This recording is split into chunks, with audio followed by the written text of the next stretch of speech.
ও বৌদি, তোমাকেই বলছি গো। আরে ও গোপালী বৌদি, তুমি তো চলেই গেলে। তা তাওই মশাইয়ের কুলখানির আগেই চলে গেলে। এখন তাওই মশাইয়ের কুলখানিটা কে বা পালন করবে? এর থেকে একটা সাজেশন দিই।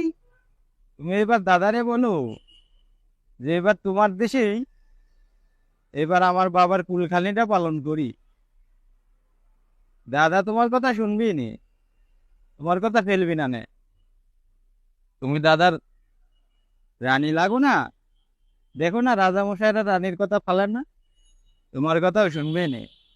দাদারে বলো যে এবার তোমার দেশেই আমি আমার বাবার কুলখানিটা পালন করি। বৌদি, দাদা না করবি না নে, শুনবি নি। দাদা বলে দাও, ভালো করে বলো। দাদা পালন করবি নি এবার তোমার বাপের কুলখানিটা, এবার ওখানে বসে পালন করো।